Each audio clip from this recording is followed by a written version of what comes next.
بسم الله الرحمن الرحيم الحمد لله رب العالمين والصلاة والسلام على سيدنا وحبيبنا محمد وعلى آله وصحبه أجمعين.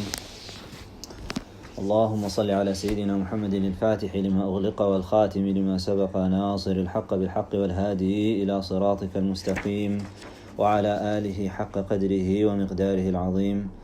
اللهم إني أعوذ بك أن أضل أو أضل أو أزل أو أزل أو أظلم أو أظلم أو أجهل أو يجهل علي. So we stopped last time with was it the 20th statement or the 21st statement? 21. So did we cover 21 already? Yeah. وضرب لهم آجالا, he determined the spans of their lives. So just a couple of things before we begin, a couple of questions that were posed. The first one is the idea that man was created in the image of God, and do we have anything in the Islamic tradition that supports that? There's a hadith in which the beloved sallallahu alayhi wa alihi wa sahbihi wa sallam said, إن الله خلق آدم على صورته أو كما قال صلى الله عليه وسلم, that Allah subhanahu wa ta'ala created Adam in his image. The scholars actually, in explaining this hadith, took a couple of paths. One path which is not part of the Sunni path, it's not part of Ahl Sunnah wal Jama'ah, which is to basically take it literally as it appears to be, that Allah subhanahu wa ta'ala created Adam alayhi salam in his image as in his likeness, as if Allah subhanahu wa ta'ala has a likeness. And that's what we call the Mujassima, which is a group that, it's a fringe group from the Hanbalites, from the Hanabila, that basically took a lot of statements that might appear to have some anthropomorphic quality to them, and because they rebuked anything to do with interpretation outside of what immediately comes to mind, they actually took it to an extreme, and these were the Mujassima. The two most common or the two most acceptable interpretations of this hadith are, the first one is suratihi, the ha in suratihi actually goes back to Adam alayhi salam, not to Allah. And so Allah subhanahu wa ta'ala created Adam in the likeness that Adam alayhi salam is in, and ennobled him in that way. And so the completion of the hadith is that if you're going to hit someone, do not strike the face, because the face itself, the way that Allah created the human being, is has a nobility to it. The other interpretation is there is the human being is adorned with attributes and qualities that mirror the attributes, some of the attributes that you see with Allah subhanahu wa ta'ala. And so that's why the other hadith in which the beloved sallallahu alayhi wa sallam says, تَأَخْلَقُ بِأَخْلَاقِ اللَّهِ, that adorn yourselves with the attributes of Allah.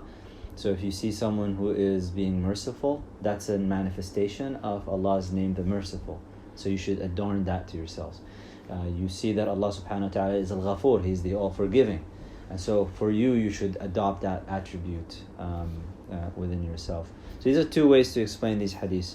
That you don't, anytime you find yourself reading anything in the Quran or in the hadith that might give you an appearance of some anthropomorphic quality, anytime that it has to do with Allah subhanahu wa ta'ala, well, you actually have two proofs. You have from the pure reason proof that Allah, there is nothing like unto Him, and you also have it from the Quran that there is nothing like unto Allah subhanahu wa ta'ala and His likeness, and therefore you have to take the meaning that comes apparent to your mind, immediately to your mind, from the literal anthropomorphic, and you have to go into something else.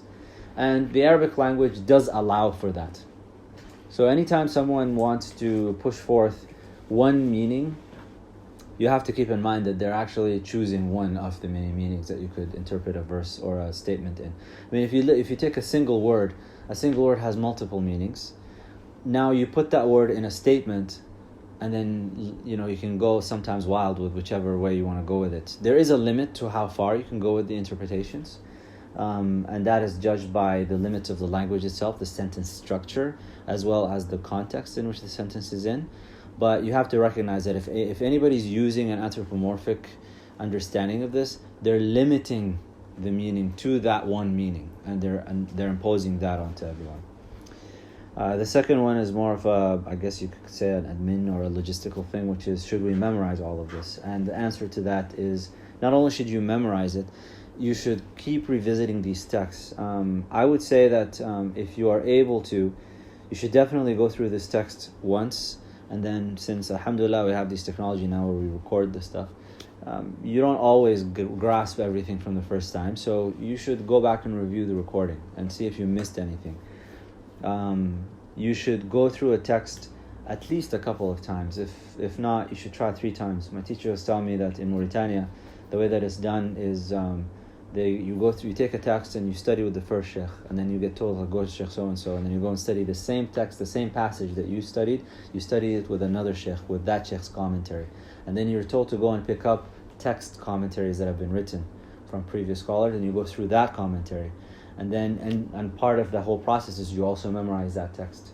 And so in that way you're getting exposed to at least 3 different versions of explanation for this text to get 3 different layers of meaning. And the thing about these texts, especially when it comes to kalam and aqidah, the ilm al-tawheed, the scholars are very specific with the terms that they use, and oftentimes you find that there's different layers to what they're saying that can be unearthed and shown up. And it really depends on to your himmah. If you're someone who's going to have a bit of tenacity to you and you're going to go and try to find as many commentaries in this and read it.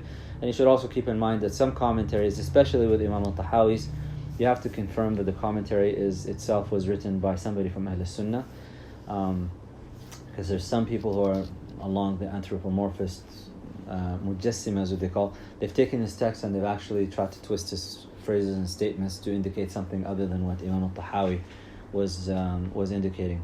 And if you go back to the very beginning of this text, it's something that really should be noted here. I don't remember if we emphasize this point or not, but at the start of it, you see that Imam al-Tahawi says, هذا بيان هذا ذكر بيان عقيدة أهل السنة. This is the exposition of the creed of the people of the prophetic way and the majority of scholars, Ahl Sunnati wal Jama'ah. And exposition here, bayan, is contrary to mujmal. So it's contrary to generalization. The statements he's making here are very specific statements, and he's clarifying and exposing specific points, which means that what he says is exactly what he intends to be said by that statement, and you can't take it and go, oh, he could have meant something else. And some of the commentaries that have been written by people who are not of Ahl Sunnah, more of the anthropomorphist disposition, they've tried to take some of his statements and try to give it that kind of dimension, which it's untenable, especially from someone who's telling you that he's following in the path of Imam Abu Hanifa, who is, it's Ahnaf is Maturidiyya, majority of them. So that's just a couple of points to note. And before we get into the actual text itself, there's just a couple of other points, because we're talking a lot here about what pure reason and the intellect can and cannot do. And one of the points that you will find some atheists try to come up with or try to retort with is that if Allah is so unknowable, then we can't know Him, then there is no point in having any of this discussion, because He's beyond all of comprehension.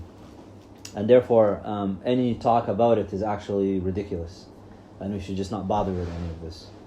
And that point can be responded to in this way. If you're able to cast a judgment that you cannot delve into a subject matter because it is beyond your comprehension, implicit within that is an understanding that you've comprehended something about the subject matter. That you've gained an understanding about this subject that allowed you to cast that judgment. And therefore, when you cast that judgment and say, within that judgment is a refutation of the judgment itself. When they say you can't delve into this, well, in order for you to be able to say that, you have had to have comprehended something about it. And in that is a proof that we need to delve into it to some degree. And what we're trying to explore here is the limits to where our intellect can take us. We're not saying that our intellect can encompass this thing. We're saying that it can comprehend something about it that tells us. And when we're comprehending something about it, we're really comprehending our own limitations. We're not comprehending Allah subhanahu wa ta'ala. Ta'ala Allahu amma yasifun. And so it's almost like when someone says truth is, there is no such thing as truth. Truth is relative. That statement is self-refuting. Because if you say that truth is relative and there's no absolute truth, that statement itself is an absolute statement. By making that statement, you're saying there is an ability for us to make absolute judgments and statements to cast upon everything. And we're saying that all truth is relative. Well, that itself is assuming that statement is true absolutely.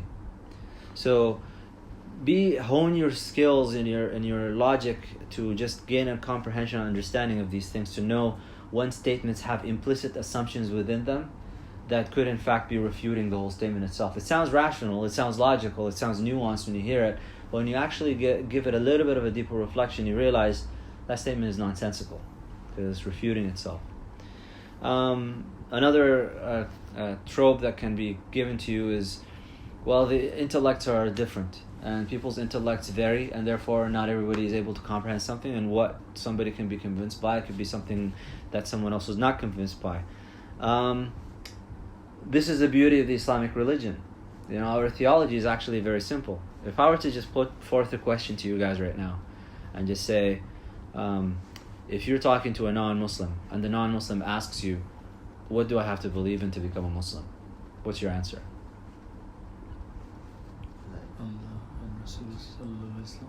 Believe in Allah. Yeah. The Prophet ﷺ is the messenger of. Okay. The last messenger of. Yeah. So believe in Allah and believe in the Messenger sallallahu alaihi wasallam being the last messenger. And if they ask you, okay, what do I need to believe about Allah? What are you going to say? Surah Ikhlas. What's that? Surah Ikhlas, that is, you can't comprehend. It's nothing like anything. And you say it's just one. You just say very simple things. Allah is one. He created the world. He's all powerful. He's all knowing. He's beyond our comprehension. That's it. It's very simple. Is it okay to say He's everywhere, but He's not everywhere? No, because you don't say Allah is everywhere. We don't say that. His knowledge is everywhere. His knowledge encompasses everything. But Allah subhanahu wa ta'ala is not in a space that you can say He's everywhere. Space or time. So we don't say He's everywhere because you're attributing a space to Allah subhanahu wa ta'ala that way. So you don't say that, but you say His knowledge encompasses everything. It encompasses all of existence. So Allah has existence, Allah has free will, Allah has knowledge, Allah has power, Allah has ability, qudra, Allah has all of these things, and He's one. And so it's very simple. Now you don't need to be, the argument that different intellects can vary and all that has to do with the depth that you want to delve into a subject matter. But to understand the principles of the matter, anybody can get that. Can I ask a hopefully relative question about the name of Allah? So, is it some names are unique for Allah and some are His attributes? For example, Raufur Rahim. It's name of Allah. At the same time, it's name of Prophet sallallahu alaihi wasallam. Yeah. So, is it any? Well, Ar-Ra'uf is a name of Allah. Ra'ufun Rahim without the Alif Lam Ta'rif is attributed to Bil Mu'minina Ra'ufun Rahim. That's attributed to the Prophet sallallahu alaihi wasallam. So when you take the Alif Lam out of it, it's a diminutive and it's limited, and now it can take kind of a human attribute. The names of Allah is another subject matter that we can actually delve into as part of our Aqidah class, because you can teach Aqidah through the names of Allah. And there are names of Allah that are only for Allah subhanahu wa ta'ala, and they are not for human beings to take on. Classic one is Allah, right? You can't take that name. That's a name specific for Allah. And the names of Allah have been divided by the scholars into different categories, whether it's the grand kind of majesty and beauty names, or you can do the names of attributes and the names of actions. So there are names that are just specific for Allah subhanahu wa ta'ala, and names that you can just take as diminutive. Latif, this person is Latif, this person is Ra'uf, this person is Rahim, this person is, these are names that you could say that you can attribute to people in that way, just to describe their attributes. And that's what the Prophet ﷺ was talking about when he says, adorn yourself with the attributes of Allah. Take on these qualities, that Allah subhanahu wa ta'ala is Al-Adil, He is the just. Well, be just in your transactions. That's adorning yourself with the name of the just, Al-Adil. And so on and so forth. So from there, another question. Yeah. So is it, that's my understanding, which is probably wrong. So it's the name which can be experienced, for example, the justice we're talking about. Those are we can experience, through experience we can try to know Allah, but some of them which we can't experience, that will come that you can't comprehend. You're experiencing the names of Allah is open to everyone. It's just that our awareness of it varies to the degrees upon which you have purified yourself. and gotten to know the names of Allah subhanahu wa ta'ala. So one of the most subtle names is Al-Latif. It's Al-Latif is the one who works in subtle ways. And if you look throughout all of your lives, you will recognize instances of things that happen to you that if you trace back the steps by which this thing happened, in the moment of it, you would have never thought that this would be connected in this way. But it's because Allah is Al-Latif that He places you in this location, and He brought this other person in that place, and then He caused this event to take place, and then He made someone delay their car drive this much, and He made... So Allah is Al-Latif in that subtle way. And for you to have to have awareness of all of these things, that's really just a contemplative exercise of just really reflecting on Allah subhanahu wa ta'ala and the way that you see these things take place. Most of us don't even acknowledge the name Ar-Razzaq, the one who gives sustenance, because our understanding of sustenance is very limited, very material in a sense. We just think of it as money, right, and food. But you don't contemplate and reflect on Allah as Ar-Razzaq in the sense that He's given you energy to be able to get up in the morning, and He's given you all of the right concentrations of ions in your brain so that your brain can fire in the way that it fires in. That's part of His rizq. You know, your children, your spouse, the air. I mean, the fact that the air itself is a particular percentage of oxygen and carbon dioxide and nitrogen, all these different, and the elevations at which each one of these elements is at in the atmosphere, all of that is part of Allah's rizq for us to be able to experience the world that we experience it. So we don't even, that's just one name. You know, the fact that your ear, to recognize that each one of us has a different unique ear print, but to know that the way that the foldings in your ears, that's not just about the unique ear print, it's also about redirecting the sound that is traveling through the air in a way that allows your brain to process where that sound came from. Direction and elevation. How it hits your ear and your skull, which is housing your brain, but it also acts as an insulator or as a block for the sound, so that there's a delay in the sound. That way you know that the sound came from the right instead of the left. And your ear folds tell you that it came from above or from below, and which exact direction that it came from. That's part of Allah's rizq to you, that now you're able to respond to sound in a very specific way. So all that is rizq, and it's just that, and that's just one name. So if we sit here and just talk about the names of Allah subhanahu wa ta'ala and how they're manifesting in our lives, then you'll get to appreciate the magnificence of Allah subhanahu wa ta'ala, and then you'll enter into a true state of gratitude. It's like it becomes overwhelming. You know?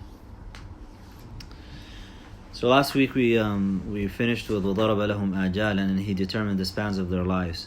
As long as you wake up, your rizq, your sustenance, your life is still going on.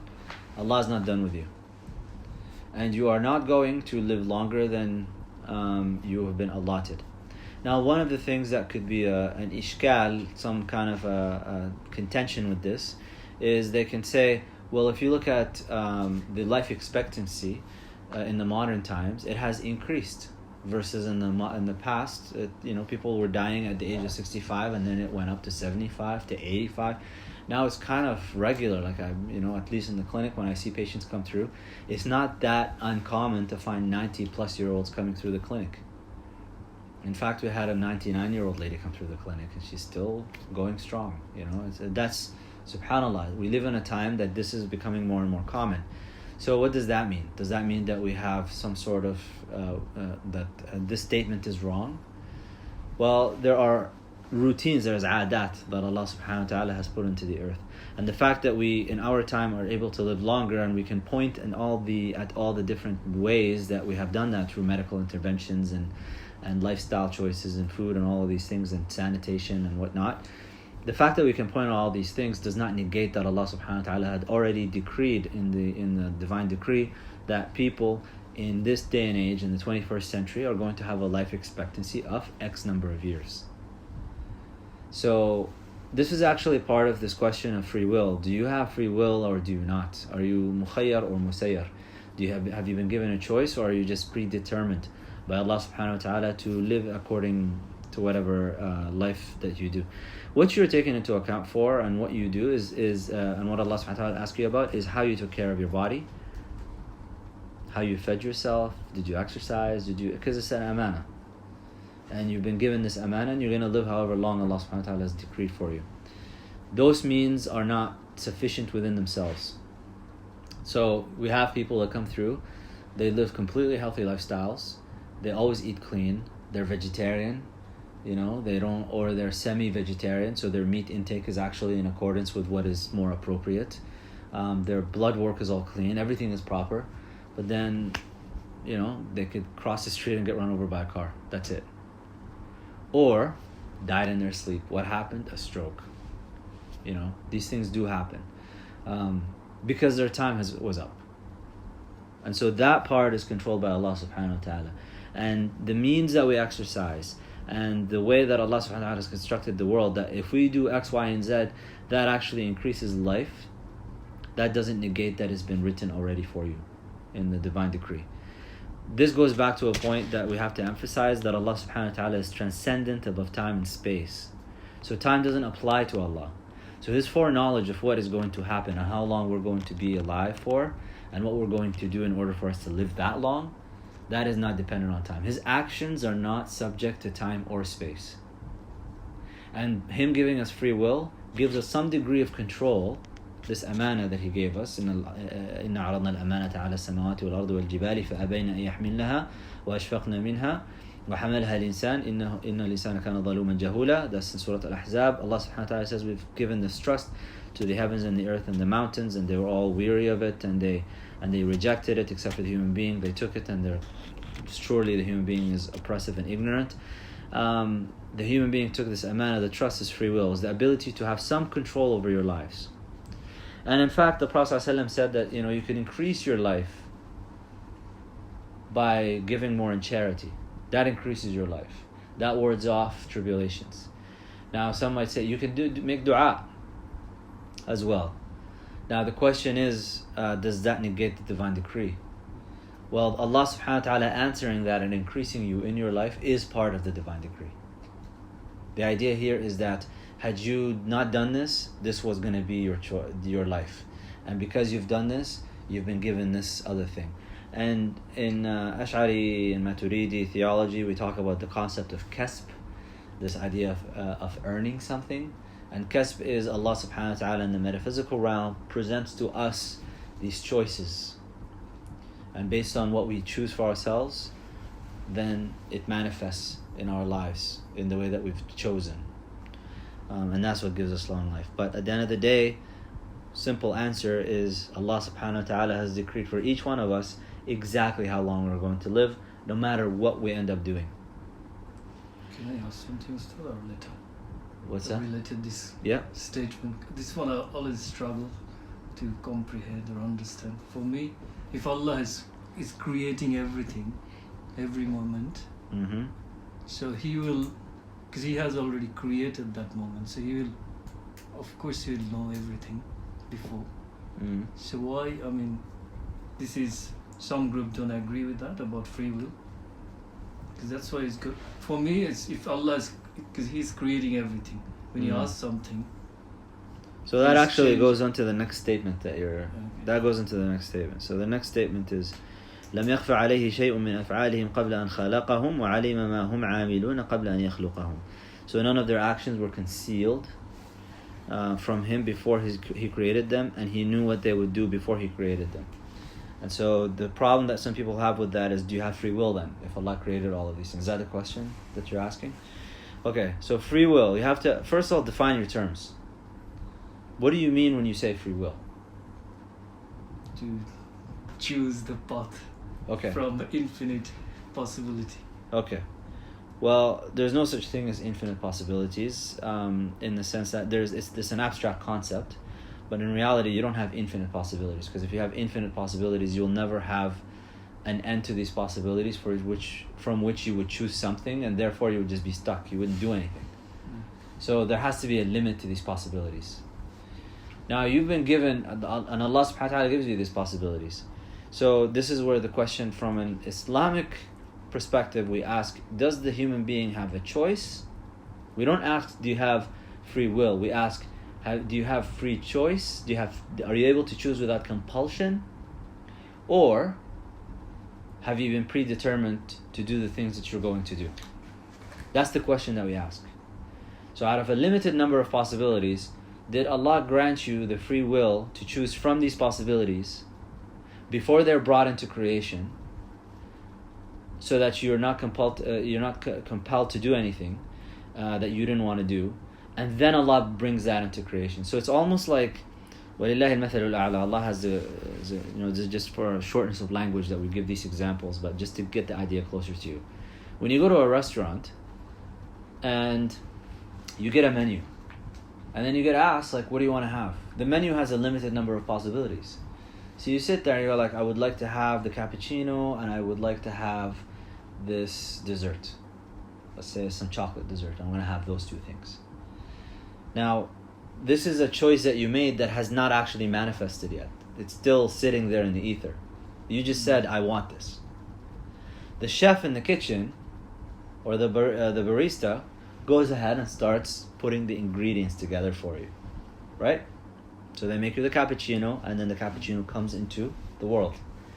The cappuccino didn't exist before you asked for it, but you made a choice and said, I want that cappuccino. When you made that choice, you made it without being compelled to make that choice. Nobody said, you must order the cappuccino. You just said, I'd like a cappuccino. That's what I want. So you made that choice. The choice became manifested by someone else, but you're responsible for bringing it, because they weren't going to make a cappuccino in the first place. That was just going to be there, ready for you to bring it into existence. The chef made the dessert together for you, cut it up, made it really nice. That dessert didn't exist before. You just made a will to, I will this to come into existence. And then the means started to manifest themselves. Now, they didn't make the cappuccino in reality. It's Allah subhanahu wa ta'ala who brought this thing into existence for you, and these were the means that brought it into existence. Does that make sense? So, but you're responsible for it, because at the end of the day, what happens? There's a bill, and you're going to pay for it. Did you get that? Yeah. So that's the example that we use to... It's really subtle then. It's very subtle. It's very subtle. So you look at it like this. In the metaphysical realm, we're just souls. And so Allah subhanahu wa ta'ala says, here are the choices. And then you have all of these different powers that come. You have the fitrah, which is this innate disposition towards that which is good. You have shaitan whispering for you and saying, you want to choose this thing, you want to choose that. It's like he's pointing you to all the wrong things in the menu. And then you have the things that, let's say that will cause you diabetes. So shaitan is pointing you to all these things that will give you diabetes. And then you have the angel also whispering to you and saying, like, they're giving you these inspirations. Do this, do that, do dhikr, recite Quran, that's what the angels are doing for you. And then Allah subhanahu wa ta'ala is also giving you inspiration. This is what I want from you. And then He sent you messengers and He said, this is what Allah wants from you. And this menu is still sitting there. And the menu has a limited number of options. Okay. And then you said, because we, in the metaphysical realm, Allah gave us the trust and He said, do you want to have the free choice to choose from this menu, or do you want me to choose for you? It's almost like you go to the restaurant and the chef is sitting there and the chef says, do you want the chef special, or do you want to choose what you want to have? Oh, so really it's only Allah knows what I really... So Allah is the only one in all of creation knows ahead of time, because He created you. He knows you better than you know yourself. Okay. So Allah knows ahead of time what you're going to choose. But He's not compelling you to choose it. Which means whatever happens to whatever my happens, life, exactly. It's really, even I don't know, but even you don't know. Before you came to because Allah's past space, Allah's beyond space and time. So Allah is just waiting for you to just choose, and then He creates, He brings these things. And Allah is not waiting. We're just using this language. It's a limitation. Whenever we use these terms of wait and all that, don't understand that literally. It's just to get the idea closer to you so that you can understand what we're talking about here, because Allah is beyond all of this. But does that make sense now? Yeah. So is it Al-Latifu, that name is related to... Al-Latif is the name. It's different. Al-Latif is just Allah is very subtle in the way that He does things in creation, to a way that to a degree that it's imperceptible to the kind of normal person. You don't really realize it. So Allah, for example, in your life, you can reflect on, like, you guys are from Singapore, or you come from the UK. If you just sit back and just take an accounting of like all the events that took place that brought you here. Think about all the specific meetings that you had with people that you didn't think about, that you didn't think you'd ever meet, that you didn't think you'd ever be there, that came to in place at the right time also, for you to be, oh, you were delayed by this much, or, you know, the way that you look at it is, again, وَلِلَّهِ الْمَثَلُ الْأَعْلَى, Allah has the greater example. But to give you another analogy, when I go to work in the morning, I know how to get to work. There's a path that I can take, but I put Google Maps on because it's real-time update for traffic. And so there have been times during the week where it says turn left instead of right. And the reason for that is because there is a traffic jam ahead, or there was an accident on this path that is going to delay my trip by 15 minutes. So Google Maps decides that it's better for you, because my goal is to get there in the shortest amount of time possible. So it adjusts my path to know. Now, I didn't know if I were to go by myself, I don't know where this accident is and could be delayed for hours. But because Google Maps is doing this, so this is just to give you an idea of what is Al-Latif is. Allah is all-knowing throughout all of His knowledge, brings all of these things together, and He's your guide to get you to the place that you're in. And every time you wake up, every time you come to a location, to a place, whatever, you have these choices that are being given to you in the metaphysical realm. You're getting a menu every time you're in a situation, and every time you get this menu, you're making a choice. Now the question is, you could be making the choice without guidance. So when you go to the restaurant and you say like, oh, new restaurant, I don't know, it's like all this stuff looks really good. What should I choose? What would you recommend? What you ask the waiter or the waitress, what would you recommend? What's the best thing here? Or you ask, what's the chef special? What is the chef doing best that I can choose here? Right? And they give you a choice. That's the prophets. The prophets are your guides. Here's your menu. Choose these ones. These are really great. This one is not that good. I wouldn't go for this one. And then sometimes they would even ask you, do you have diabetes? Are you gluten intolerant? Do you have celiac? What's that? That's your sheikh. Because your sheikh knows the deficiencies in your character, knows your thing, and then they tell you sometimes things that are permissible for other people, they'll tell you, but you have diabetes. You shouldn't have that. But Allah says it's halal. I know, it's halal for everybody else. But for you, you have a problem. And that's why we say you don't get to use that. You don't get to eat that. Does that make sense? Yeah. So, and then if I'm worried about making the choice, that metaphysical wall, is it? So that's why the Ya Latif Zikr doesn't help? It helps. The Ya Latif. Ya Latif is fine. Ya Latif, Ya Latif, Ya Latif, Ya Latif. I'm worried about my You're choice. actually, when you do this dhikr on a daily basis, you're actually you're surrendering yourself. You're saying just like, I want that name to manifest the most in my life. Yeah. So you do that 129 times if you're an individual, or you do it 1,000 times in a dhikr gathering with a number of people. You just say Ya Latif, Ya Latif, Ya Latif, Ya Latif, Ya Latif, and you just do that, and so you see the lutf of Allah subhanahu wa ta'ala manifesting in your life, where you're just like, and your whole process is, اللهم خذ بناصيتي بيدك ولا تكلني إلى نفسي ولا إلى أحد من خلقك طرفة عين ولا أقل من ذلك. Oh Allah, take me by the forelock and do not leave me to my own devices or to anybody else an instant of an eye blink, or even less than that. That's what you're asking Allah subhanahu wa ta'ala. And the Prophet sallallahu alayhi wa sallam said to us that تركتكم على المحجة البيضاء ليلها كنهارها لا يزيغ عنها إلا هالك. I left you on this great open wide road, this wide open white road. In other words, it's so clear. It's a 10-lane highway and it's straight in the middle of the day. It's day and it's night, the same. The clarity that you have for this, it's exactly the same. The only one who will deviate away from it is really someone who's destroyed. And that's why Sallallahu said, كُلُّكُمْ يَدْخُلُ الْجَنَّةَ إِلَّا مَنْ أَبَى. All of you can enter paradise, except if you don't want to. So the companions are like, what do you mean? Like, who wouldn't want to enter into the garden? Well, some people don't want to, because you're given this Sharia Samha, this beautiful, easy-going religion. and you decide that I don't want this. I want to do my own thing. Okay. Now this also explains another point.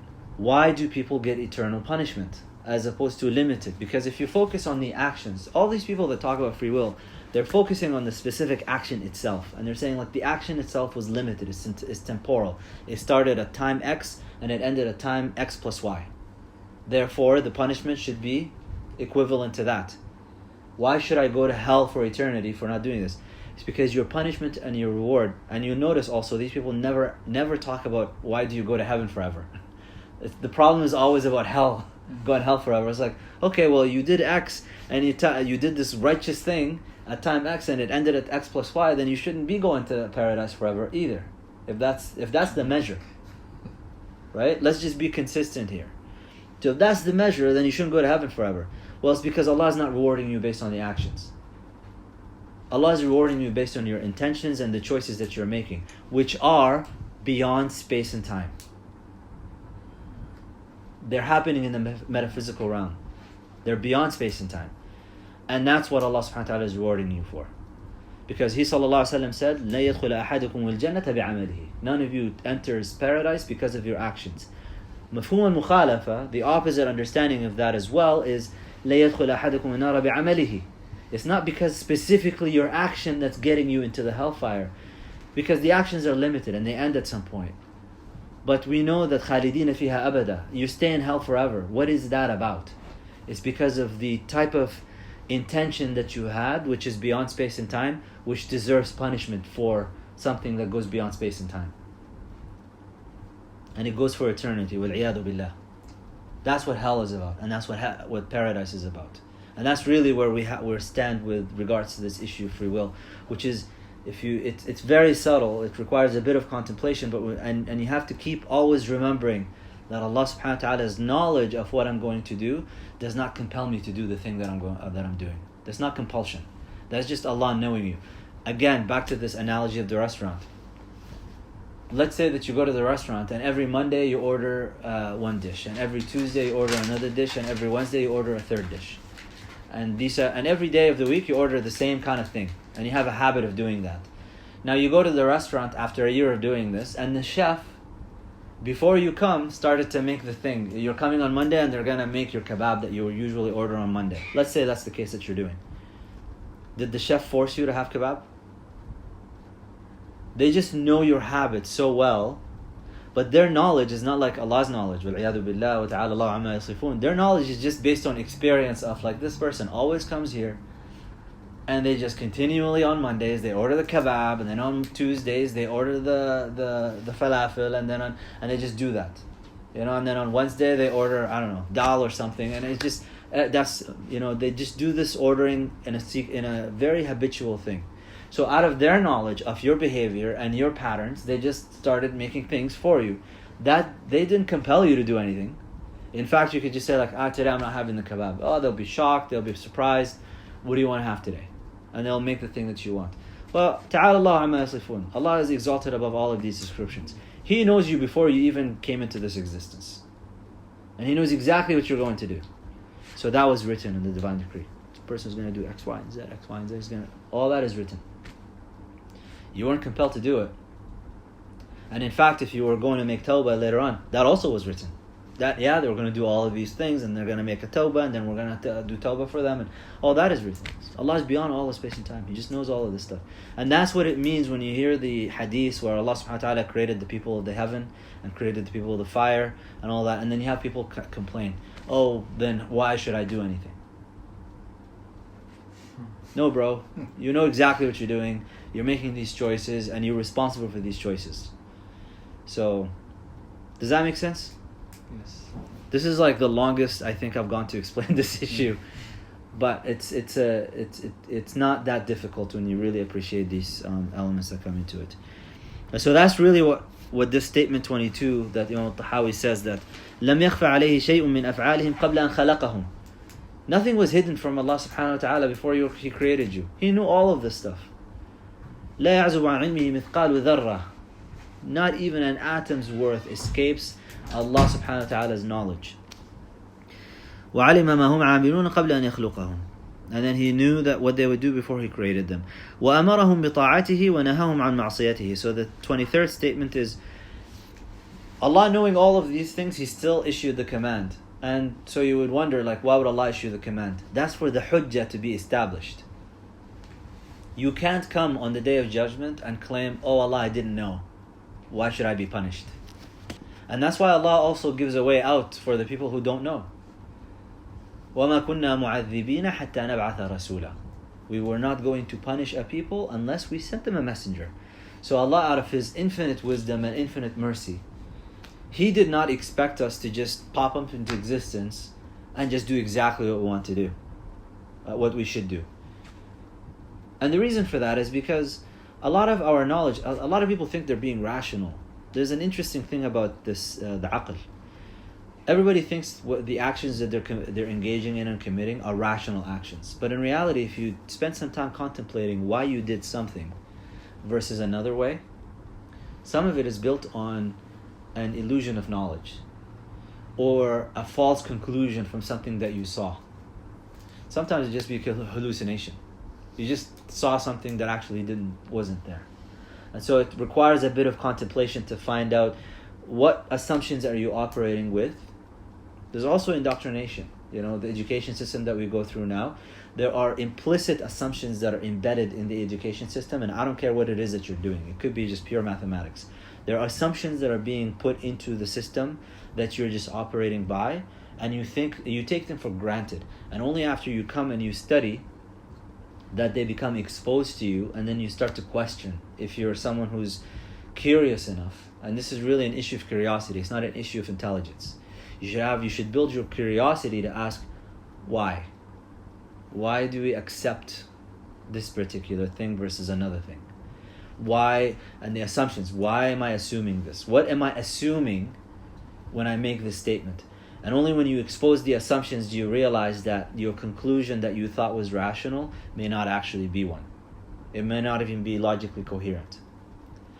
And so you have to, you can't, Allah subhanahu wa ta'ala does not burden us with an expectation from Him subhanahu wa ta'ala that when you're born that you should become a Muslim, and even if you don't have a messenger, you should just reflect on the matter and just arrive at that Allah subhanahu wa ta'ala is one. And what your intellect and your fitrah will drive you to, your fitrah will drive you to ask the big questions.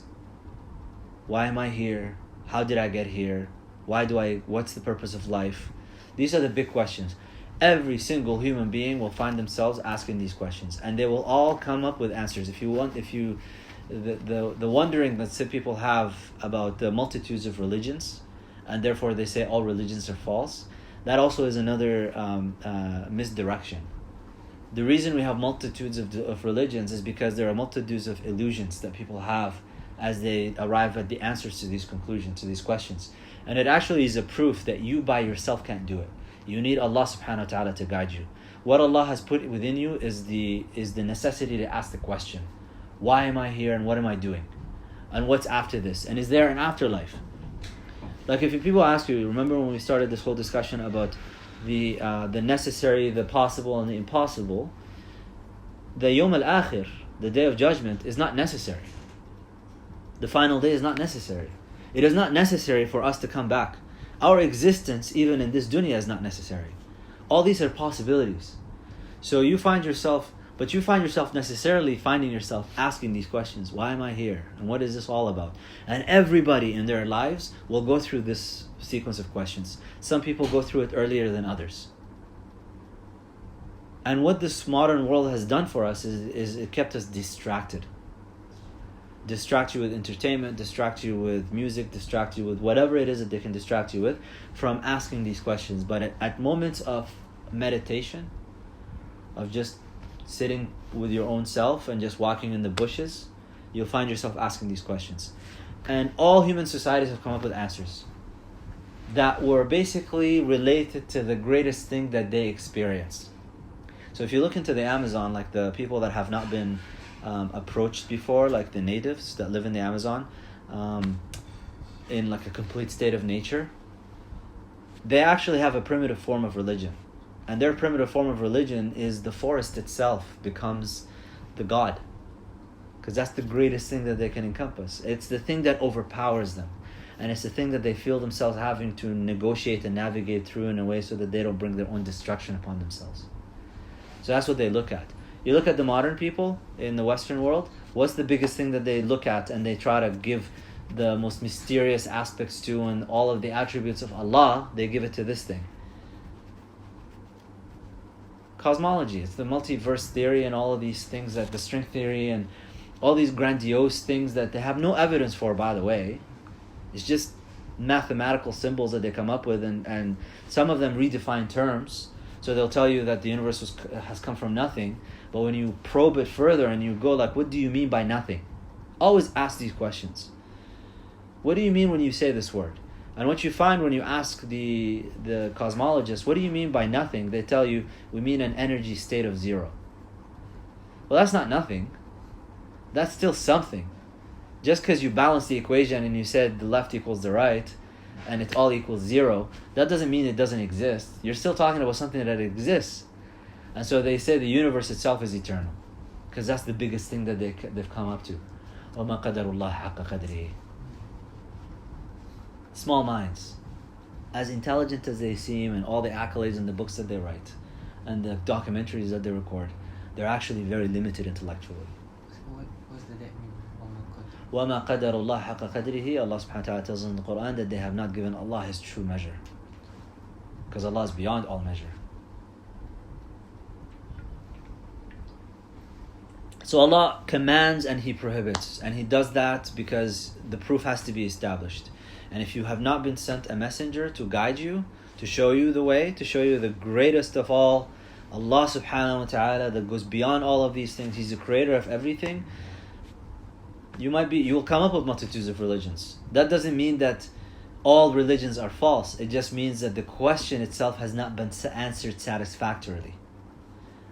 They have not been satisfied with the answer, and that's why they keep searching. وَكُلُّ شَيْءٍ, the 24th, and so after you receive أَمَرَهُمْ بِطَاعَتِهِ, and after you receive this, the question you should ask yourself is, okay, we have multitudes of religions, we also have multitudes of prophets, but if you look at all the prophets, they all had the same message. Every single prophet talked about one God. Every single prophet came with miracles, and the miracles that they came with, they did not attribute to themselves. They all attributed the miracles to Allah subhanahu wa ta'ala. They said, I didn't do it from my own power. This is from Allah subhanahu wa ta'ala. And then, to top it off, they said, and we are here to warn you about a grave punishment and give you glad tidings of a great reward if you do X, Y, and Z. Anybody with an ounce of intelligence will think, look, what they're proposing, what they're telling me are possibilities. They're telling me about the possibility of the day of judgment. They're telling me about the possibility of a punishment. They're telling me about a possibility of reward. Anybody with any wisdom or any intelligence will think, well, let me look into this. You wouldn't dismiss it. You wouldn't say, impossible, let me reject this. You would question, like, is this real? What proofs would you need? Then you have to exercise your intellect to find out, are these people real or not? And what you have is, when you have, I've never been to China, for example, but I've seen people from China. I was told that China exists. I've met people who've been to China and came back, and they said, yeah, it does exist. Now, I've had so many different reports about the existence of China that if I came to you today and said China doesn't exist, you would think I'm a silly man. You would think I'm just ridiculous, and you wouldn't take me seriously. You say that's impossible. China does exist, and you having not been there is not proof that China doesn't exist. You've had multiple reports. Well, the same thing with the prophets. You've had all of these people come through who are recognized by, even the atheists know this. They will tell you, Nuh alayhi salam, Yahya alayhi salam, Isa alayhi salam, Musa alayhi salam, Sulaiman alayhi salam, Dawood alayhi salam, all the prophets. They will tell you, even the atheists will tell you, they all said the same thing. They said, worship God. And then the atheists will say, but I haven't received the message myself, so therefore I'm not getting revelation myself, so therefore they're all crazy. No, you're crazy. if they all came with the same message and they all told you the same thing and they all had miracles specific to their times, and they all also attributed the miracles not to themselves but to Allah subhanahu wa ta'ala, and they were all pointing people to Allah, they're not pointing to themselves. They were not looking for riches, they were not looking for property, they were not looking for anything. And then after all of that you're saying, I don't think so? You're crazy. Question. Yeah. So all the messages came, the message was the same. Then this question threw me off once, right? One guy goes to me, well, if that's the case, then why is it that alcohol became prohibited with Muhammad? Sallallahu alayhi wa sallam. You actually don't know what the rulings of the Sharia was of the previous dispensations necessarily anyways. You're making an assumption here, that you know what the Sharia was. We know that none of these messengers drank alcohol. We know that. We know that they were not foolish people. We know that they did not engage in profligate behavior. And the Sharia itself, so that's one thing. On the other hand, the Sharia is specific to different people at different time and different contexts, to the needs that they had at their time. And so you can't assume that we all know that the Sharias before the Prophet ﷺ were incomplete. So that's actually not a proper, this objection is not in its right place, because it's not a problem for us. Previous revelations were not complete. They were completed with the Prophet ﷺ.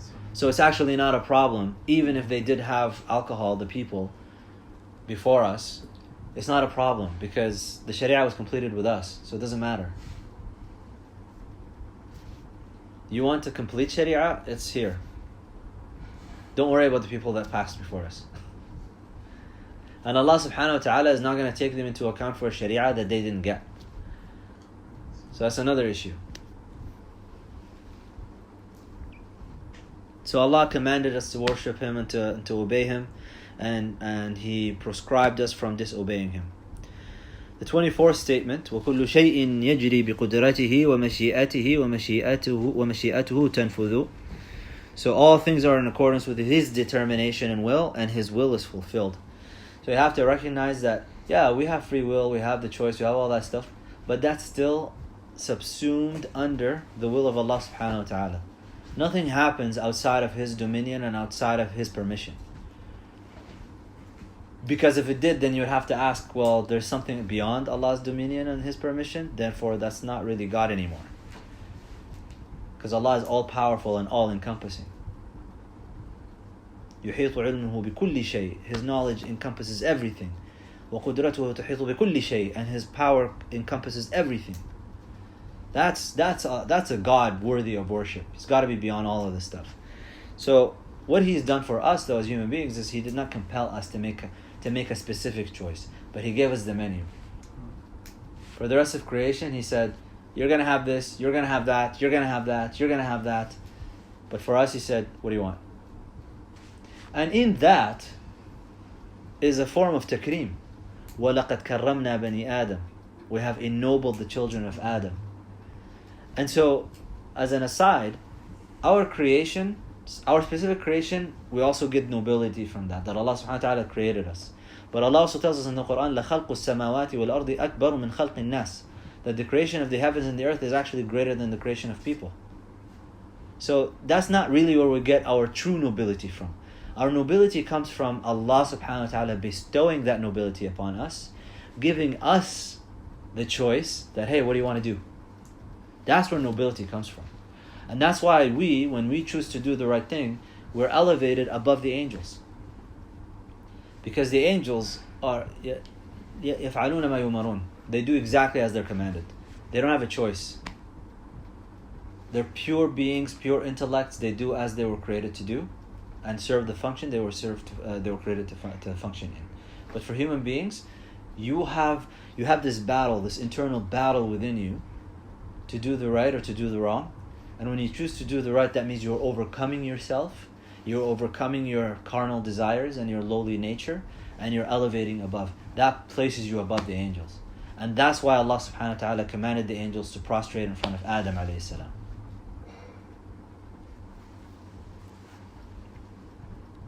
لا مشيئة للعباد إلا ما شاء لهم فما شاء لهم كان وما لم يشأ لم يكن. So the 25th statement is His servants are without volition except what He wills for them.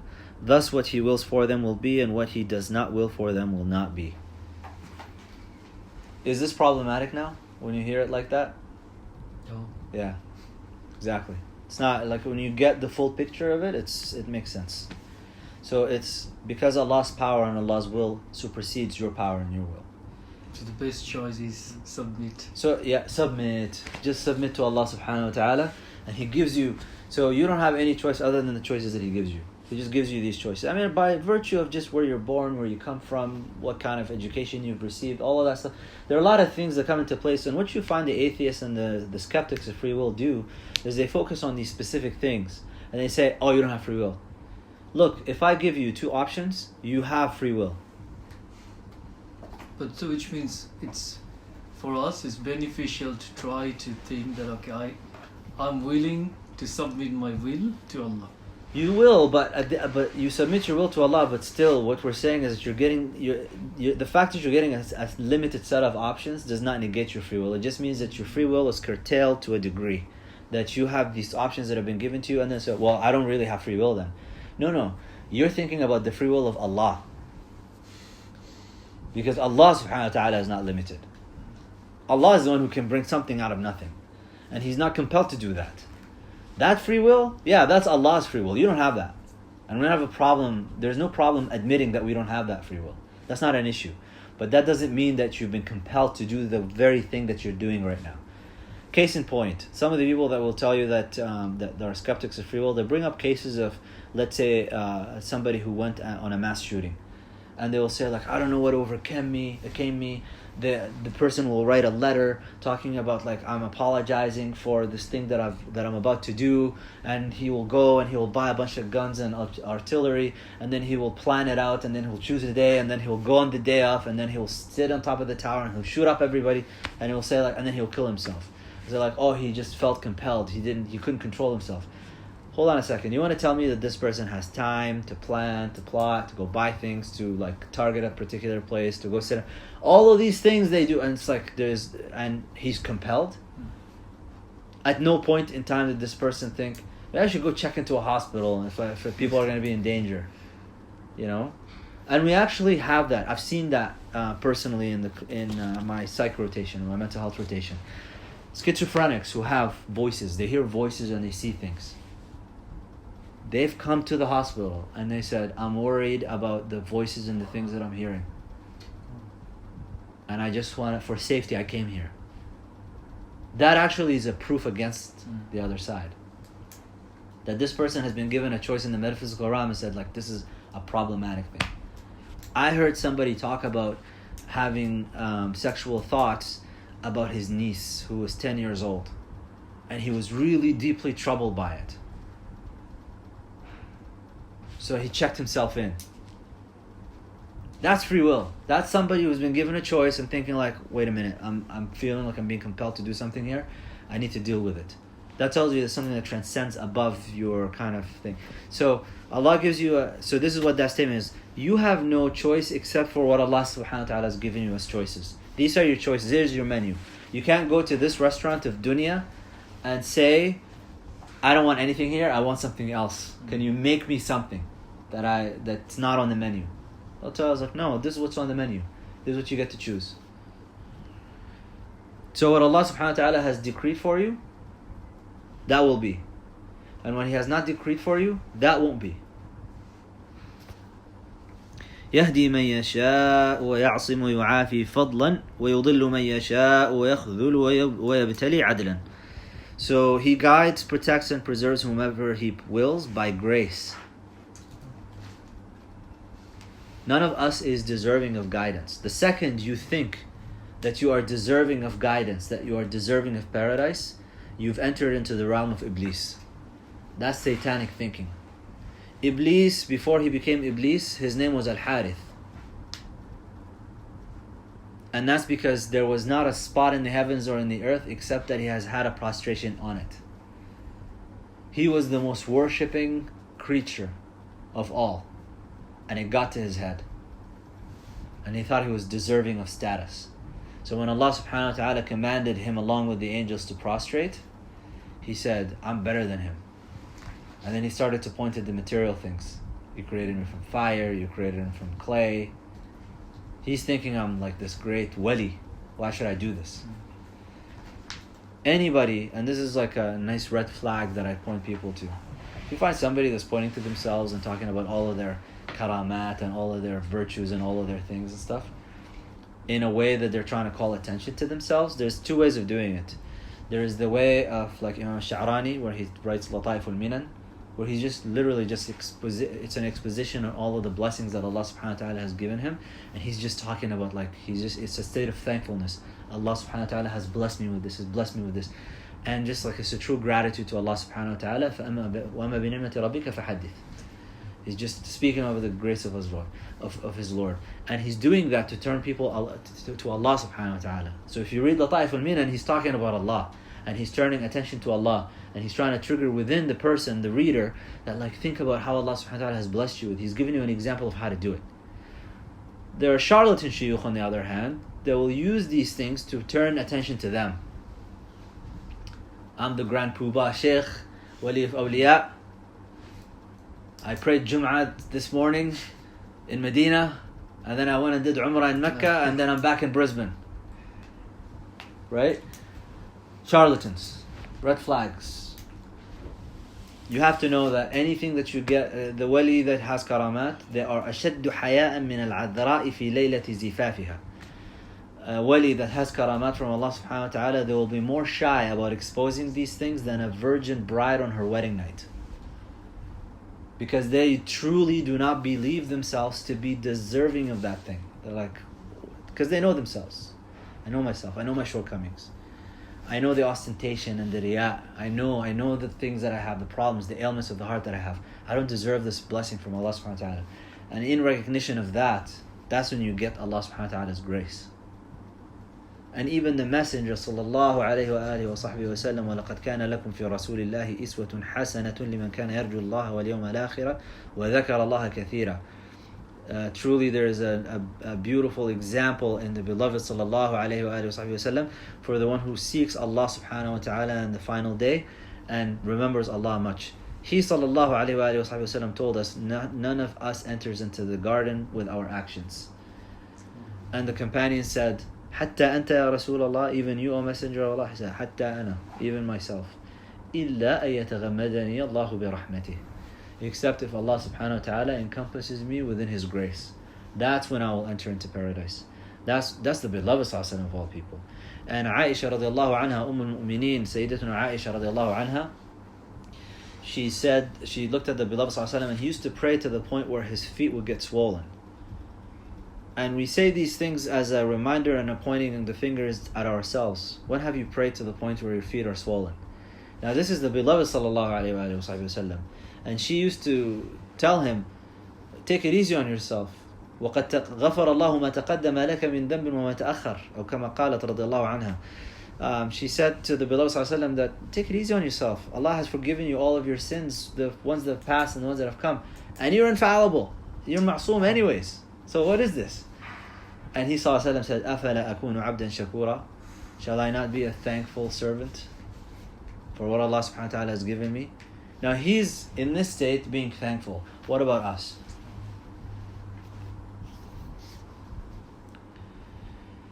So he does, Allah subhanahu wa ta'ala protects, preserves, guides out of His bounty, out of His grace. And so we always ask Allah subhanahu wa ta'ala for His grace. That He guides us, that He protects us, that He directs us in the way that He wants us to be, that He guides us to that which is beloved to Him, and that He wards us off and protects us from falling into anything that is detestable to Him, subhanahu wa ta'ala. And He misguides whoever He pleases, and He forsakes whomever He wills, and He does that out of justice. So it's not out of spite. You turn away from Allah subhanahu wa ta'ala, He can still manifest His virtue, His blessing, His bounties, His grace upon you and guide you back. But if He doesn't and He forsakes you, that's out of justice, because you forsook the path, you departed, you turned your back on Allah subhanahu wa ta'ala. So it's either He manifests His adl upon you, His justice upon you, and so whenever you find yourself in difficulties and tribulations and things, that's His justice manifesting upon you. And that's why we always ask Allah subhanahu wa ta'ala for His lutf and afiyah and khair and rahmah, and we don't want His justice. And that's why in your lives, when you're acting with people, the way that you seek justice, by the way, when you see an injustice being committed against someone else, you want to go and right that wrong. You want justice to be exerted because you want to right the wrong.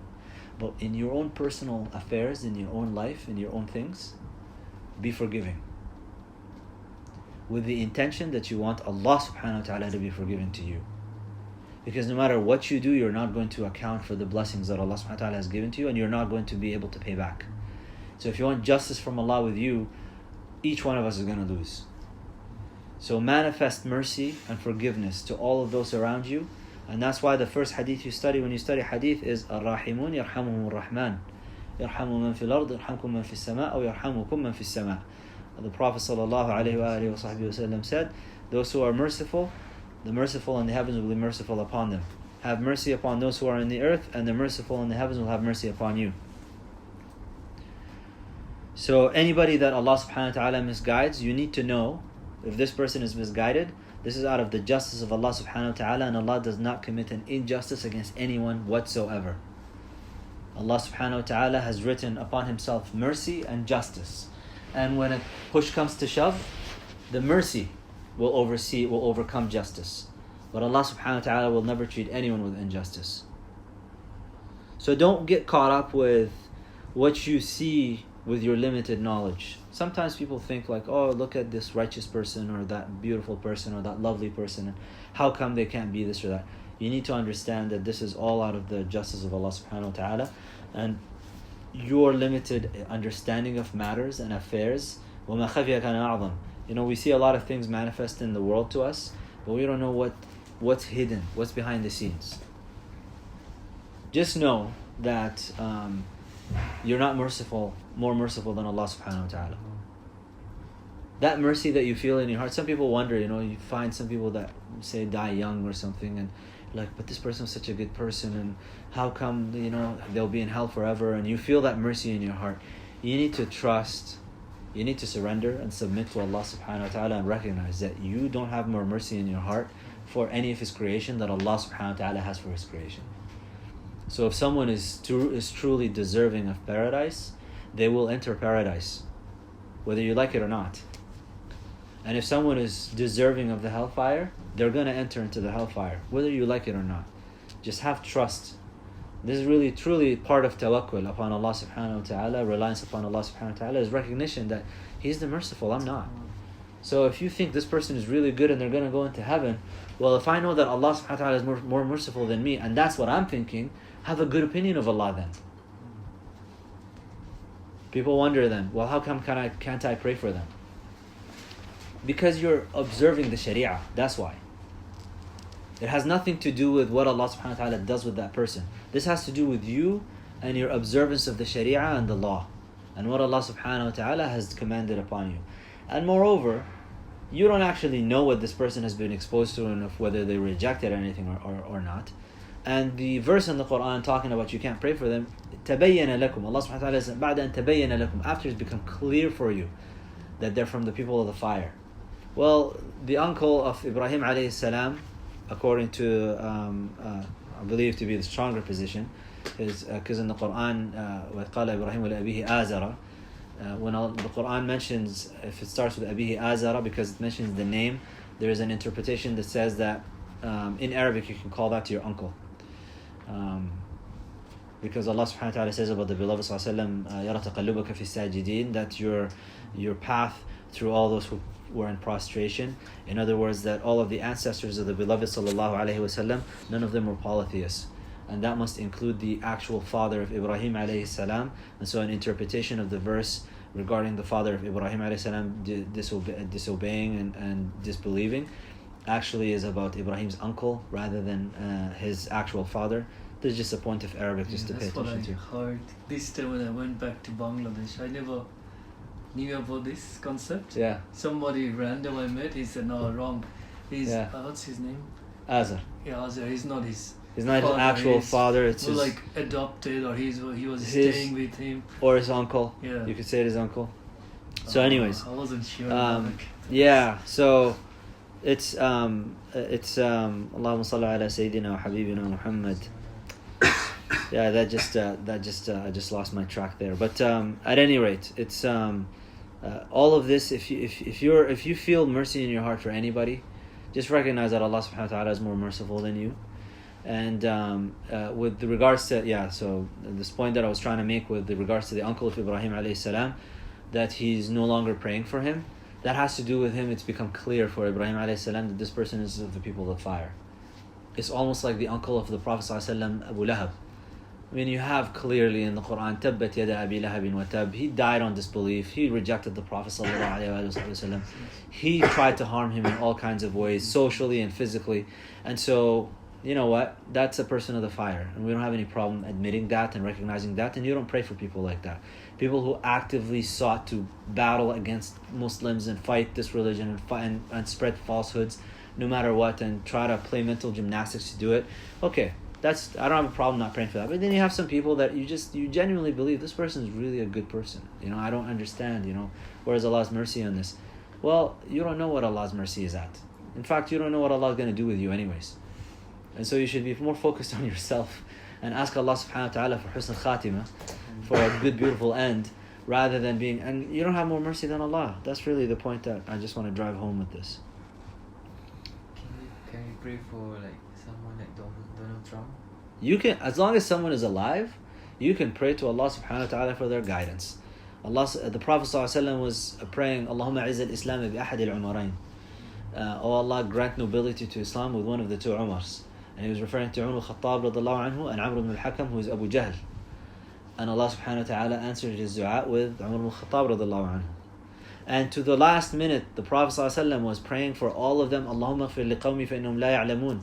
Oh Allah, forgive my people, for they don't know what they're doing. So as long as people are treading upon this earth, pray for them. And people have a difficult time with this, like it's just the most evil person out there. Pray for them. Just like, Allah, please guide this person, because they're in a position of power and influence. If they were become Muslim, imagine how many people would become Muslim. Imagine how many people would benefit from this person's Islam. Our problem now is that we're just always clamoring to pray for the destruction of everything and everyone, rather than having this mercy. I mean, Allah subhanahu wa ta'ala says about the beloved sallallahu alayhi wa alihi wa sahbihi wa sallam, وَمَا أَرْسَلْنَاكَ إِلَّا رَحْمَةً لِلْعَالَمِينَ. We have not sent you except as a mercy to the worlds. لِلْعَالَمِينَ, to all of the worlds, mankind, animals, everything. That's what. So by extension, if we are really a people of Muhammad sallallahu alayhi wa alihi wa sahbihi wa sallam, then we need to be mercy to all mankind. And so when you see people that are committing all kinds of atrocities, while you fight those who are committing oppressions and injustices, you're also praying for them. Oh Allah, please guide this person, so that they desist from this and they turn that energy and that power for your sake. There's nothing wrong with that. That's actually what we should be. Ud'u ila sabili rabbika. Call to the way of your Lord. Bil hikmati wal mau'izati al hasana. Even when you argue with people, you argue in the best of ways. And when you fight with people, you have rules of fighting. To what degree do you fight? Ali ibn Abi Talib radallahu anhu, fighting with a disbeliever.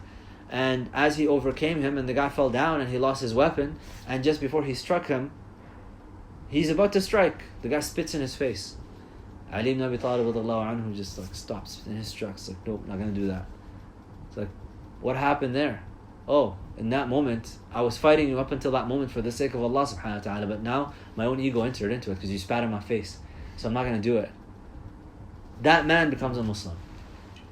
And we really have to adjust and reorient ourselves in a way that is in line with the sunnah of the beloved sallallahu alayhi wa sallam, and become mercy to people. People find it really difficult to pray. You should be praying for the Zionists, the Israelis that are committing all these atrocities. Netanyahu, you should be praying, oh Allah, please guide this man, because this is an influential person, and if this person becomes guided, imagine what could happen. What kind of shockwave will that reverberate in the world if that person becomes guided? Oh Allah, please guide Muhammad bin Salman. This guy is a loose cannon and he's doing all these, but the power and the resources this man has under him. Oh Allah, please guide Muhammad bin Zayed. the ruler of the UAE. You know, because all this destruction that they're doing, like, pray for them so that Allah guides them so they can stop. You know, oh Allah, guide Donald Trump. You know, it's just the way that it's just there's so much hate and so much animosity and so much just like destroy. The world is destroyed already. Like, why do you want more destruction in the world? We're a people of building. And we're a people of commanding good and forbidding evil. So while you work towards righting wrongs and bringing back justice, you also pray for these people in your seclusions, in your prayers. Include them. And know this, every time you pray for the good of a person, you have angels around you saying, وَلَكَ الْمِثْلُ. Angels are with you saying, the same to you. Oh Allah, guide this person so that they can use their resources for the sake for your sake. The angels are going along with us like, Ameen, and the same to you. Oh Allah, elevate this person so that they can do right for this world. Ameen, and the same to you. I mean, imagine having the angels actually with you, in your company, doing that for your sake. And these are sinless creatures. So, subhanallah. وَكُلُّهُمْ يَتَقَلَّبُونَ فِي مَشِيئَتِهِ بَيْنَ فَضْلِهِ وَعَدْلِهِ. And all of them, referring to all of mankind, vacillate in His providence between His grace and His justice. And that's really our state. You know, you have periods of bast and you have periods of qabd. Allah is al-qabid, He's the constrictor, and He's al-basit, He's the expander. And all of creation, everybody is going through these periods of expansion and constriction. And so when you go through a time of constriction, this is a time for you to show patience. And when you're going through a time of expansion, is a time for you to show gratitude. And تعرفوا إلى الله في الرخاء يعرفكم في الشدة. أو كما قال صلى الله عليه وآله وصحبه وسلم. He صلى الله عليه وسلم said to us, know your Lord, know Allah subhanahu wa ta'ala in your times of ease, so that He knows you in your time of constriction. So you should actually up the ante of your prayers, of your recitation of the Quran, of your awrad, of your dua, all of these things in your time of ease. Because when time comes to your need, you don't want to be coming to, وَلِلَّهِ الْمَثَلُ الْأَعْلَى, to Allah is a greater analogy, but it's just, again, we use these analogies to bring the idea closer.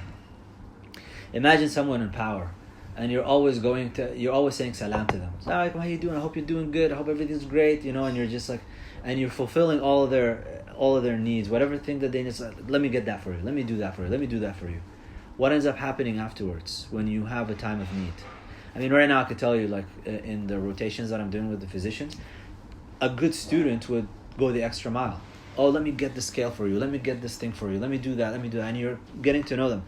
Well, there's gonna come a time when I'm gonna need this person to write a reference letter for me, and you don't want to go like, who's this guy? Remind me again. Let me look through all of my records to find your name so that I can see. And then the only thing they can judge by is your grades, maybe, and just the assessment of tasks that you've done. You didn't leave an impression upon them. Meanwhile, you have someone who actually like, oh, I remember this person was really great. They did all of this.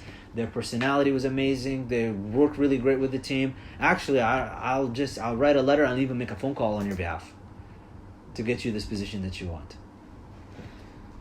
Know Allah subhanahu wa ta'ala in times of ease. He's given you all these bounties and all these blessings. You get up in the morning, Alhamdulillah alladhi ahyani ba'da ma amatani wa ilayhi an-nushur.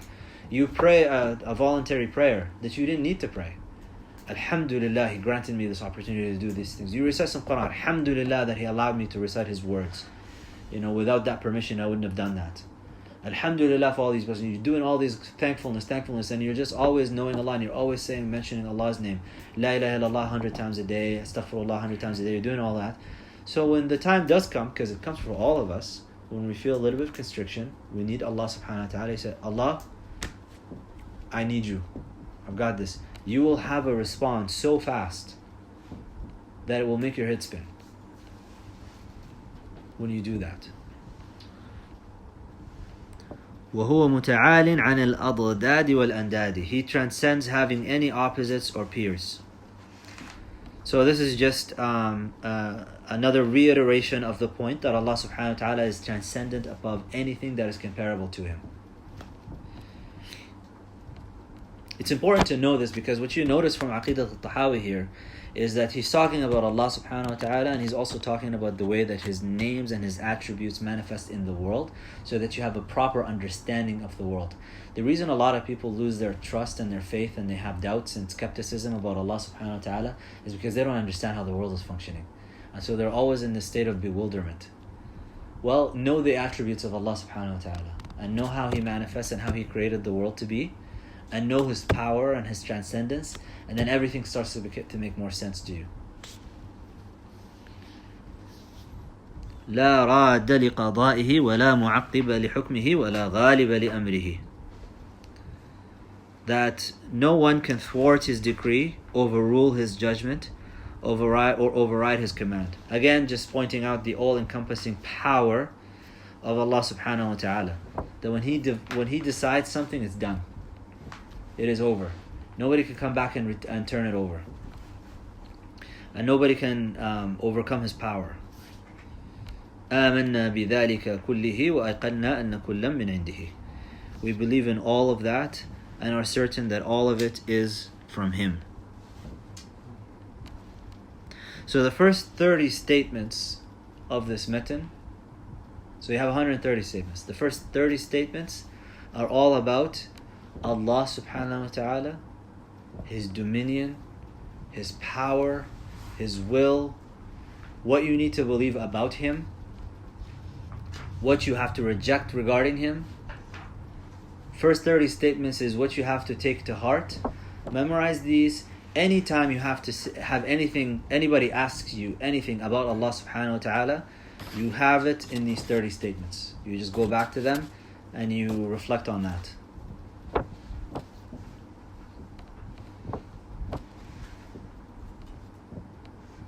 And ultimately, it's really about submission, as was mentioned earlier. It's only when you understand the magnificence of Allah subhanahu wa ta'ala and His nature, I guess in a sense, is that you recognize who you are and what you are, and whose you are. And when you understand this, your prayer will take a different form.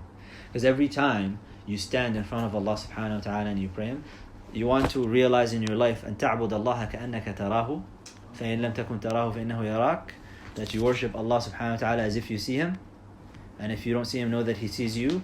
These 30 statements are like a commentary on that, from that hadith. So now, next time you pray, you're no longer in a rush to get through it. You recognize that when you offer your prayer at the end of it, why do you say astaghfirullah 3 times? The reason for that is because you know you just committed an act that is incomplete, that could have been better, that you were distracted, and that you're asking Allah subhanahu wa ta'ala for forgiveness for the shortcomings and this deficient work that you're offering. I heard Sheikh Hamza say nobody can offer a perfect prayer. Is it? Yeah, nobody can offer a perfect prayer. And so you're always asking Allah subhanahu wa ta'ala for forgiveness. So that's the first 30 statements. The next, after that, on statement 31, he says, وَأَنَّ مُحَمَّدًا عَبْدُهُ الْمُصْطَفَى وَنَبِيُّهُ الْمُجْتَبَى وَرَسُولُهُ الْمُرْتَضَى. So first we believe about all of these things about Allah subhanahu wa ta'ala, and we also believe that Muhammad sallallahu alayhi wa alihi wa sahbihi wa sallam is His chosen one, His preeminent prophet, and His messenger, with whom He is well pleased.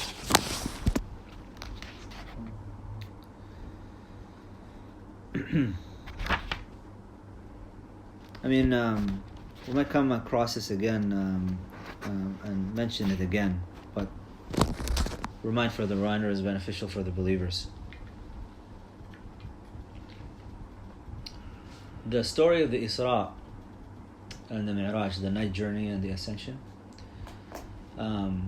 So the night journey, when the Prophet ﷺ was taken on the Buraq, the beast, from Mecca to Jerusalem.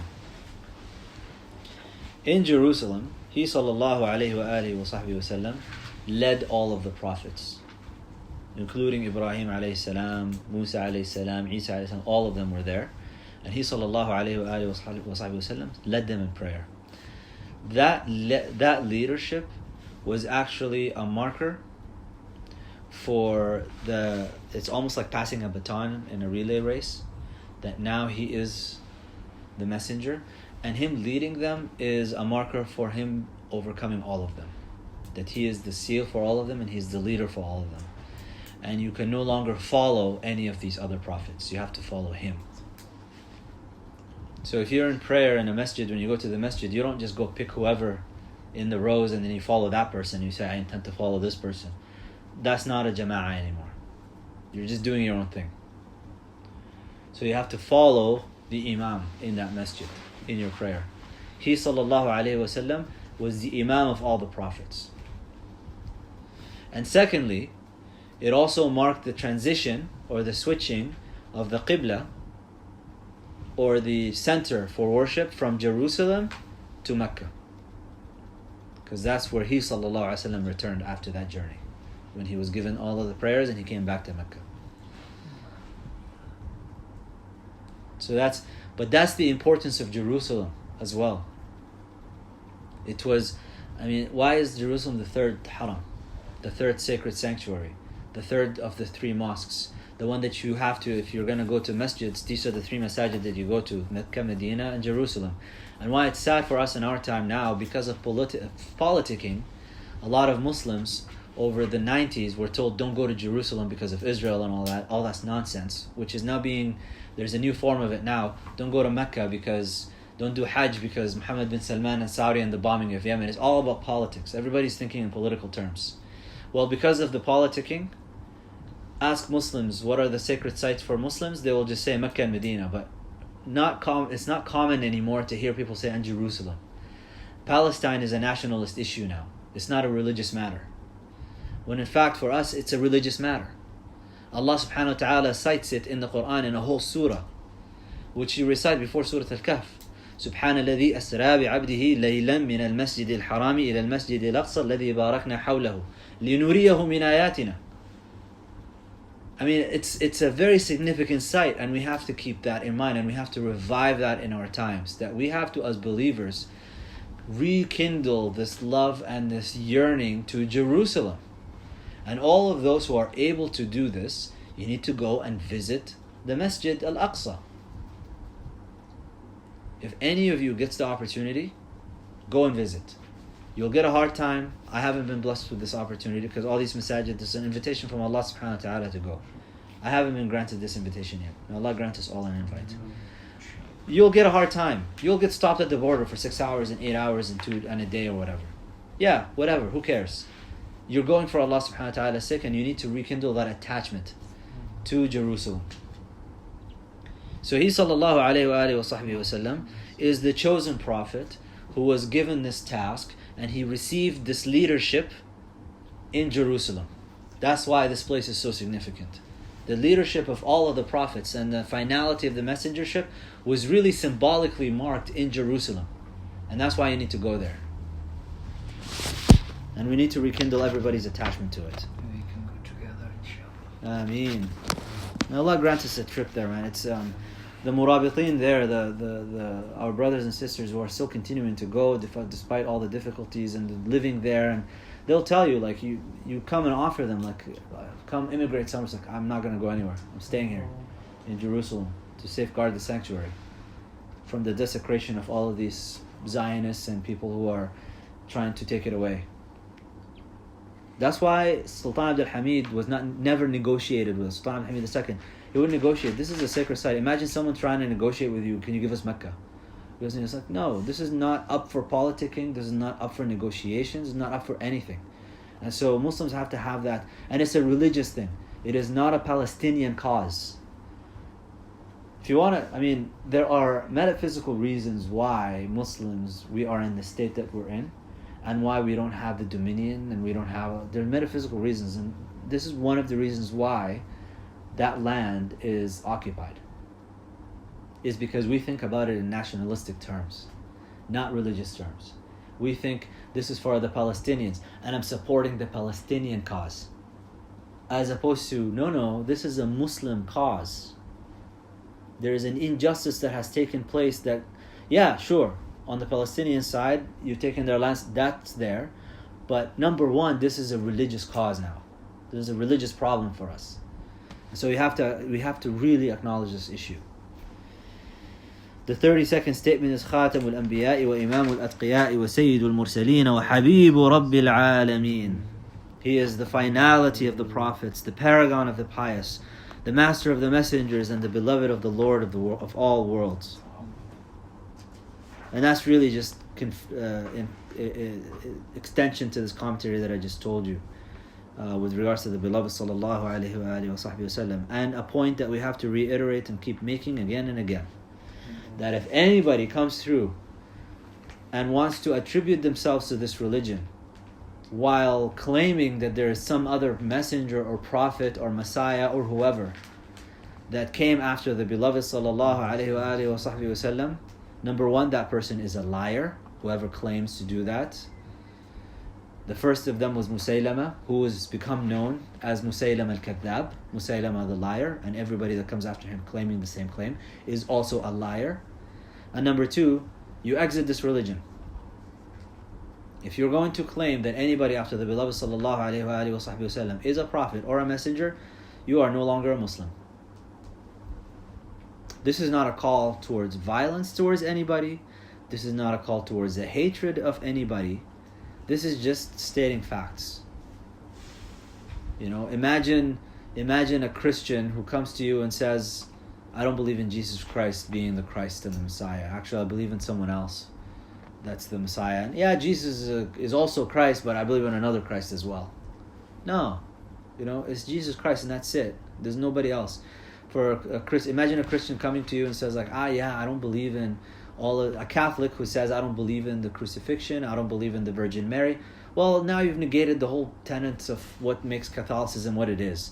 So you're not a Catholic, I'm sorry. You know, I'm not calling to hatred towards you. I'm not saying you should be killed or anything. I'm just saying what you are. You're not a Catholic. So if you're going to say there's a prophet after the Prophet ﷺ, you're not a Muslim. Don't be shy about acknowledging this. وَكُلُّ دَعْوَةِ, and just a point, if there is oppression of minorities of any kind anywhere in Muslim lands, that is not part of Islam. Muslims, the historical record shows that of all of the civilizations and the powers that have been there has not been anybody that has topped how Muslims have been towards minorities and granting minority rights and allowing people to live in accordance with their own laws and their own regulations and all of that stuff. And if you're born into a particular path, that's your path, whatever. You know, if you don't attribute yourself to Muslims. That's all. And if there's any transgressions against that, that's another matter that we need to look into and just say that that's not right. You should not be persecuted for your beliefs.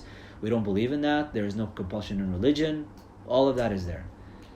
But that's a separate matter. You can't claim to be a Muslim though and then complain about the oppression which is happening for a different reason. وَكُلُّ دَعْوَةِ النُّبُوَّةِ بَعْدَهُ فَغَيٌّ وَهَوَى, and any claim to prophecy after him is a deviation and heresy. You'll note that some of the commentaries precedes the statements, but this is just to confirm and to solidify your memories. It's a lot easier to remember when you have these repeated time and again. وهو المبعوث إلى عامة الجن وكافة الورى بالحق والهدى وبالنور والضياء. And he is the emissary to all of the jinn and the whole of the humanity with truth and guidance, light and radiance. Don't you just love Sheikh Hamza's translation? It's just amazing, like the way that he, subhanAllah, may Allah grant him long life and protection. Nobody can claim. So this is also in response to anything to do with perennialism or perennialist thought that all religions are valid and you can just pick whatever you want and just be upon that and you'll be saved. And we don't have that understanding in Islamic law and Islamic theology. The Prophet ﷺ was sent to every single person on this earth, and if they receive that message, they are obligated to accept that message. You will have, our understanding of salvation is nuanced. You can look into Imam Abu Hamid al-Ghazali rahimahullah's Faisal al-Tafriqa, It's like the decisive criterion, which is talking about the fate of non-believers. What happens with non-believers? And to sum it all up for you in simple terms, non-believers are divided into three types. The first type are ones who have never received the message. They've never heard anything about the Prophet ﷺ. They don't know anything to do about Islam, and they're just living their lives like the Amazonian kind of native tribes, indigenous tribes.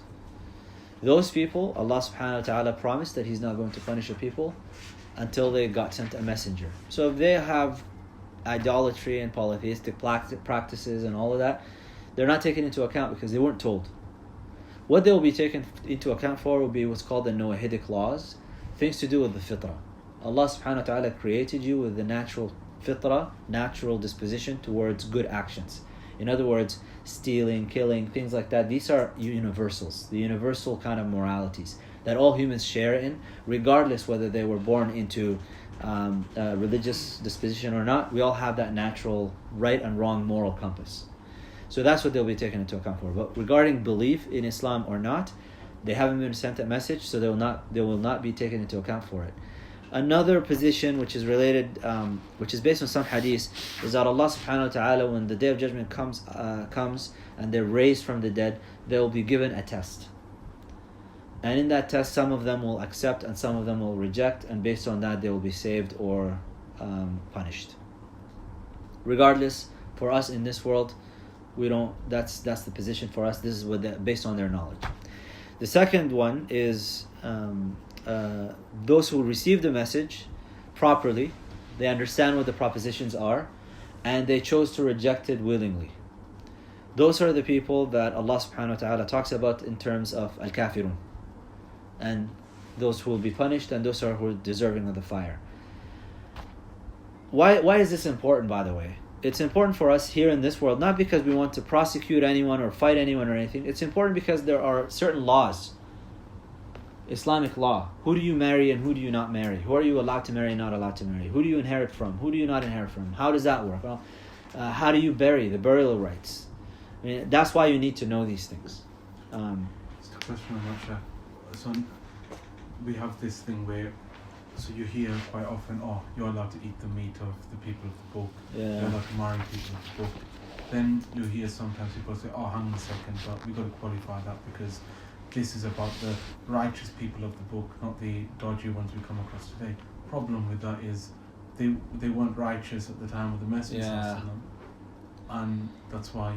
Look, you have to qualify people of the book because majority of the people don't even identify as that anymore. And there is this kind of simplistic understanding of Western countries as being Christian countries. Mm-hmm. But then when you look into them, it's actually no, they're nation states, they're secular, they don't have any religion.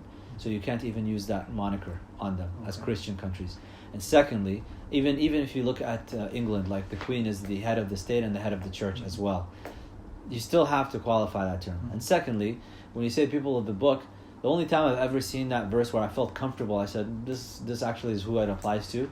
When I traveled to some remote villages in Latin places, where you have, like in South American countries, where you have the people there living truly like as original Christians would, and I saw how they slaughtered their cow, and it was how Muslims would slaughter it.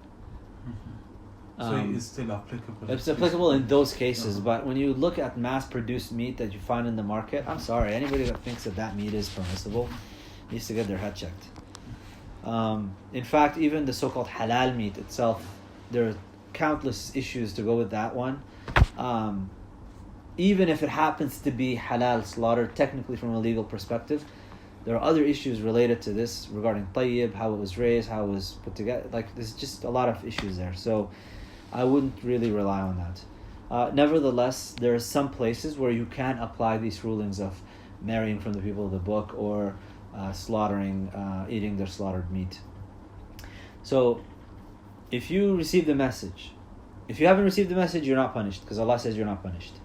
And that's Quranic. It's not like us making that up. وَمَا كُنَّا مُعَذِّبِينَ حَتَّى نَبْعَثَ رَسُولًا. We were not going to punish until we send a messenger. The second one is you received the message and you said, no, I don't think so. I just want to do what I want to do. And you received the message accurately, how it's supposed to be delivered. Okay, that person is being punished. There's a third category that Imam al-Ghazali mentions, which is kind of in between. They received the message, but it was distorted. It was so bastardized. And what they heard about the Prophet ﷺ is that there was this liar who was making stuff up, who was a warlord, who just wanted to covet, Fox News type of stuff. The propaganda the Islamophobes spread about Muslims. And people, when they rejected that, they weren't rejecting the beloved ﷺ. They were rejecting this warlord brigand who was just, doing these things. He ﷺ never did any of that. But they received a really distorted message. And what they were rejecting was the distortion. They were not rejecting the message, they were rejecting the distorted message. Imam al-Ghazali says those people are actually in the same category as people who never received it. Because the idea here is that taklifu ma la yutaq is to obligate people or to legally bind them with something that they cannot bear. You can't expect that I received the message in the wrong form and I'm rejecting that because my fitrah is rejecting the evil that I'm receiving, and then you're taking me into account for rejecting evil and putting me into the hellfire. I'm just being good. I'm being a really good Christian or a Jewish boy or even a Buddhist or a Hindu monk or whatever, and all I know about this religion is that it's this evil and it's causing all this destruction, and all I've seen is beheadings on TV, and they're doing it in the name of God, and they're reciting verses of the Quran. And anybody of a sound heart and mind who saw what the ISIS, Al-Qaeda, all these people do on camera and things, anybody who's got any fitrah in them would reject that. And I say, and especially when they link it with the Quran and Hadith, and it's like, and that's your religion, I don't want anything to do with that, because that's what they've been receiving. So Imam Ghazali says those people are not taken into account. But outside of that, we don't have perennialism of just pick and choose whichever religion that suits you well, and I'm just going to follow that. I'm going to become a Buddhist monk and then expect that I'll be saved. Or a Christian or a Jewish or whatever. You have to be a Muslim for salvation in that sense. Just a quick question about this stuff, can I? So if somebody is growing up in a Western country, in a Muslim family, but he or she hasn't been taught our Islam properly, and their all knowledge about Islam is based on media, and based on that when they grew up, they're rejecting Islam, they're not following. So they were born, so they're in a Muslim family. Muslim heritage, you'd say, so nominally Muslim, but they did not experience... They see their parents, they're practicing, worshipping, doing daily prayers. But they're not getting the message. Their message about Islam and about our Prophet is based on media. Look, if they saw... what they have is a conflicting messaging that they've seen. They can see the media all they want, but clearly their parents are not like that, and their parents are Muslim. And so, if you look into the commentaries on this, the aql, the intellect, might have some illusions, might have some wrong ideas. But the necessary thing that you have is the questioning. Why am I here? What is this for? What is this about? And if you have that, and you've been given an example of it in your parents, you grew up in a family like a Muslim household, and you saw some nominal Islam that is incongruous with what you see in the media, you should go and search into this matter and look into it. And you have masajid, you have the internet, you have all the means. Let this not be a mistake. I don't want this to be mistaken or taken the wrong way. You still have some responsibility in the sense that if you live in a place where you have education, you have all this, look, you have the bubbles on the internet, the Islamophobes, you have all that will misguide you and stuff, but you still have access to the masajid, you have access to Muslims around you, so the responsibility is actually multi-pronged, I guess you could say. Some of it lays on the shoulders of Muslims, because a lot of us, we are trying to be invisible. And so we bought into the idea of Islam being a personal religion, that's just personal spirituality. Hide and pray in the closet. Nobody's telling you go and shove this religion down anybody's throat. Nobody's telling you to go around to your office and call people to Islam. But at the same time, when it's prayer time, don't be shy about saying, I gotta go pray. I'm sorry guys, I just gotta, the prayers entered and I gotta go pray. At the very least, it might spike some curiosity. You have events that take place in your offices, in your work, in your school, and whatever, where things are happening that are impermissible, where now you actually have to make a stand and say, like, listen, I'm sorry, thanks for the invite, but this is a place where alcohol is being served, and this is a party. I can't be in that place because my religion prohibits it. And I'm trying, as difficult as it is to be a Muslim, and I have my shortcomings and things, but I'd like to not do that. And so you're exposing people to these ideas, these notions, that wait a minute, there's something different about this person, that they're with us, but they're not really like us. What is this about? And any curious person will come and start to have a conversation with you and ask you questions about it. Then you can answer, or you can direct people to the right sources. So part of the responsibility is actually with us, where people are going to come on the Day of Judgment and say, I worked with Shaheen for 10 years and I never saw it, I would say, like, do you really want that situation happening to you? I didn't realize he was a Muslim. When Allah asked him, like, but I got you to work with so-and-so, and everyone was like, really? That person's a Muslim? He never said anything to me at all. I never saw anything from this person that indicated anything that was different. And that's the problem with us. This business of let's blend in and let's try to, like, reform Islam. What they're trying to do with all this reform Islam is trying to make Islam into a religion that is basically palatable to the Western way of life and the capitalist way of life, where it doesn't challenge anything about what they're doing. And so, in a sense, if you look at it from a non-Muslim's perspective, the question they would ask is, like, why should I inconvenience myself? Because everything you do is exactly what I do, with the exception of 1 month a year you starve yourself, and then 5 times a day you inconvenience yourself by waking up too early for me to wake up, and you have to observe these prayer times at these specific times. Why should I bother when nothing about my life is going to change? Other than these things, you're adding rituals to my life when I could just do mindful meditation and do some yoga and some Pilates. Does that make sense? So, its responsibility lies in the sense, and Sheikh Hamza Yusuf has a beautiful paper. It's called Who Are the Disbelievers is the title of it. You can find the PDF of it online, inshallah. Who Are the Disbelievers is the title.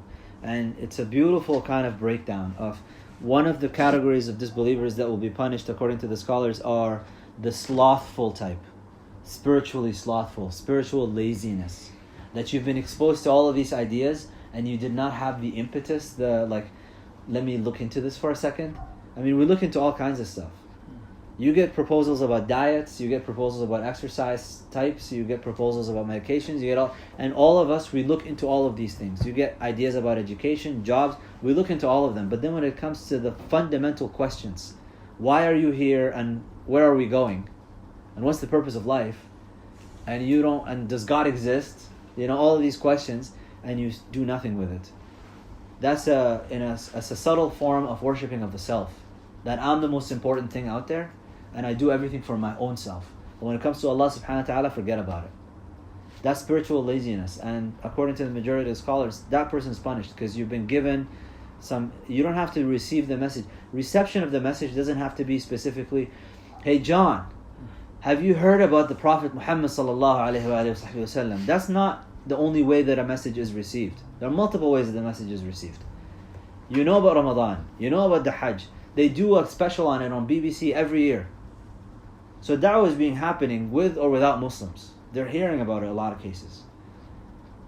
So the Hujjah is being established for a lot of people.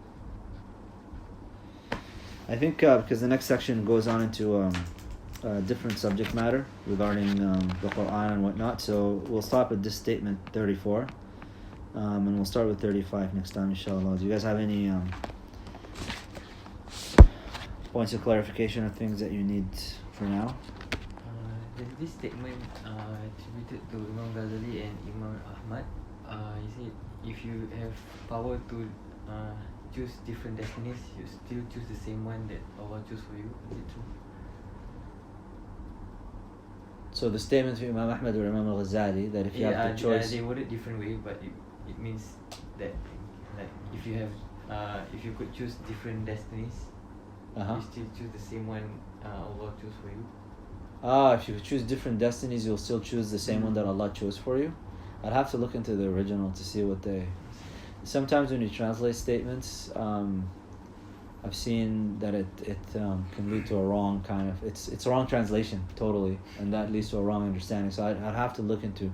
I'm not familiar with that statement.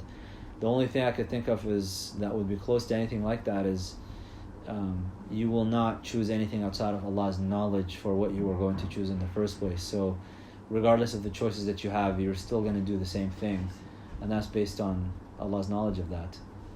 So does that make sense? Yeah. I don't know. If you can find the original and just bring it next time, we can go through it and explain it more, or at least the source of it. Then I can pull it up. Anything else?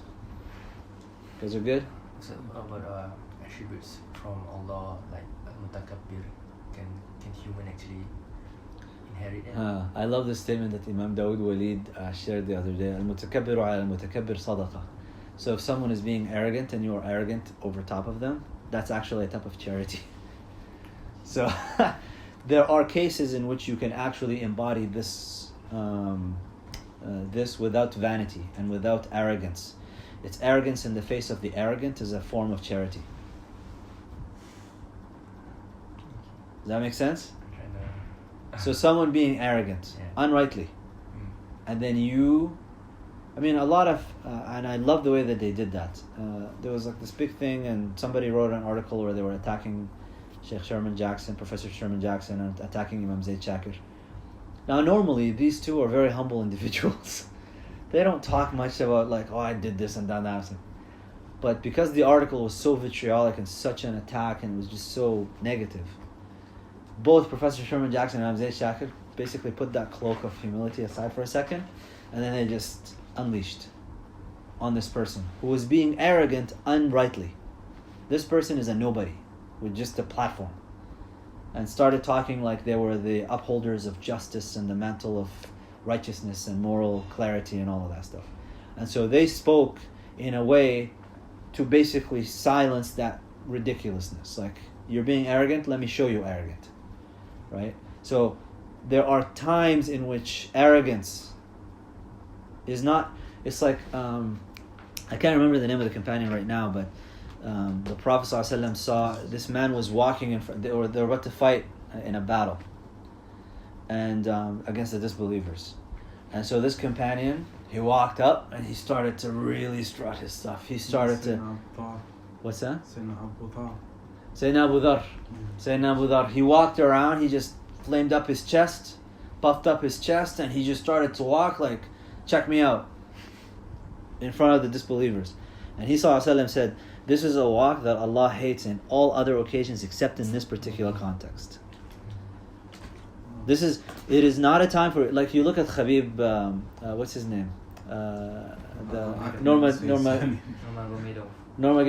can't even say his last name. I say it. Nurmagomedov. You look at how he is. He is such a humble man. You look in the interviews, the documentaries about him, the UFC fighter. Very humble. Very humble. He's from, where is he from? Dagestan. Very humble man. But then with McGregor, with Conor McGregor, he was like, he showed him what arrogance is. He talked over him. He like, I don't watch UFC. I don't like watching it. I don't think it's permissible to watch it, to be honest with you, with that particular one, because I felt compelled to watch it.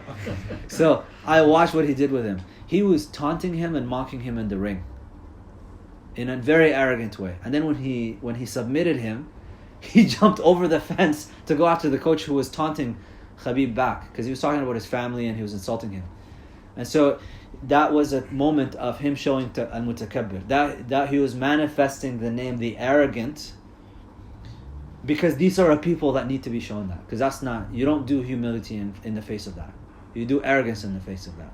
So you have to be very careful when you manifest these names, and to understand, first you have to understand the meaning of the name, how it manifests, and then the specific context in which you would manifest it in a way that exercises wisdom, that this is a time for me to manifest this name because it's needed for this particular person. Does that make sense? Yes. And is it correct to say that that's considered adab? That's adab. That's actually part of adab. Because adab is to do the right thing in the right degree at the right time, to place it in the right location. Al-adib in Arabic is a writer who organizes words in a sequence, in a proper sequence. That's adib. So in adab, in nature of like conduct and behavior, it's the same thing. It's how to conduct it in a way that just places everything in the right place, and to manifest the right names of Allah subhanahu wa ta'ala, the attributes, in the right way, to the right place. Did Allah, how did He appear in the world to Nabi Musa? We don't understand how that happens. You're talking Allah subhanahu wa ta'ala, yeah, so فَلَمَّا تَجَلَّى, yeah. So he saw, Nabi Musa alayhi salam asked Allah subhanahu wa ta'ala, let me see you. And he says, you won't see me. But if this mountain stays in place, then you will see me. And then when Allah manifested, we don't understand what that means though. This is one of those verses where it's like you just tawaqquf. I don't get it. Clearly this is not about shape and form, and like this is not of that. But the mountain collapsed. And Musa alayhi salam kharra sa'iqa, he also fell unconscious. What actually happened to make that take place, we don't know the nature of that. And that's where our limits of intellect come. I see. So you just... So he didn't see. No. One comment here is just when I read the last two verses of I think it's Surah Hashr, where Allah said if the Quran was came down on the mountain and shattered. It's just when I keep reading, if the Quran itself will make the mountain collapse. So I just keep reminding of that incident. Yeah. Every time I read this. Yeah. No, that's right. Allah subhanahu wa ta'ala is greater than all of this, and greater than all of our speech and all of our attempts to try to describe anything related to Allah subhanahu wa ta'ala. And that's really what this ilm al-tawheed is really about, is to just recognize that fact. If I said anything wrong, it's from myself and from shaitan. If they said anything right, it's from Allah subhanahu wa ta'ala. May Allah forgive us for all of our shortcomings. سبحانك اللهم وبحمدك أشهد أن لا إله إلا أنت أستغفرك وأتوب إليك.